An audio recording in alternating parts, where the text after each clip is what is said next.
الحمد لله رب العالمين، والصلاة والسلام على نبينا محمد وعلى آله وصحبه أجمعين.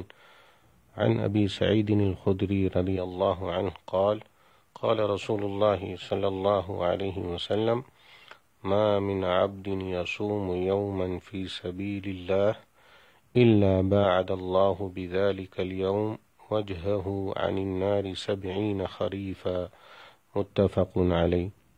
ابو سعید خدری رضی اللہ عنہ سے روایت ہے، رسول اللہ صلی اللہ علیہ وسلم نے فرمایا، جو شخص اللہ کی رضا کے لیے ایک دن کا روزہ رکھتا ہے تو اللہ اس ایک دن کے بدلے میں اس کے چہرے کو جہنم کی آگ سے 70 سال دور کر دیتا ہے۔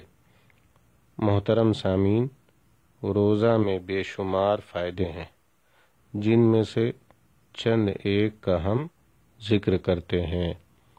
نمبر 1، روزہ کا سب سے عظیم فائدہ یہ ہے کہ روزہ انسان کو متقی اور پرہیزگار بناتا ہے۔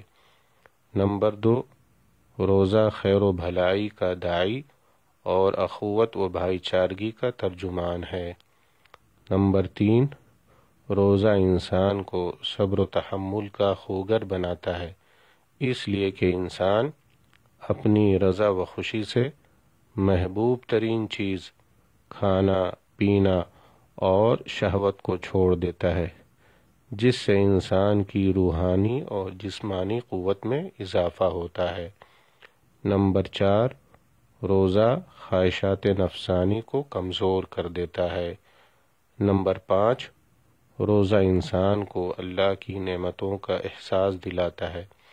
جو روزے کی حالت میں بھوک اور پیاس کی تلخی کا مزہ چکھتا ہے، اسے اللہ کی نعمتوں کا احساس ہوتا ہے کہ اللہ تعالیٰ نے اسے ان نعمتوں سے نوازا ہے۔ نمبر 6، روزہ انسان کو غریب و نادار، یتیم و بیوہ کے ساتھ احسان کا معاملہ کرنے پر آمادہ کرتا ہے، اس لیے کہ اسے محسوس ہوتا ہے کہ یہ لوگ بھی بھوک اور پیاس کی شدت ایسے ہی محسوس کرتے ہوں گے۔ نمبر 7، روزہ اتحاد کی دعوت دیتا ہے، اس لیے کہ دنیا بھر کے مسلمان ایک وقت میں روزہ رکھتے ہیں اور غروب آفتاب کے بعد افطار کرتے ہیں۔ نمبر 8، روزہ عبادت و اطاعت پر انسان کو آمادہ کرتا ہے۔ نمبر 9، روزے کا ثواب اللہ خود ہی عطا کرے گا، اس لیے روزے دار روزے کی حالت میں کھانا پینا اور شہوت اللہ تعالیٰ کے واسطے ترک کر دیتا ہے۔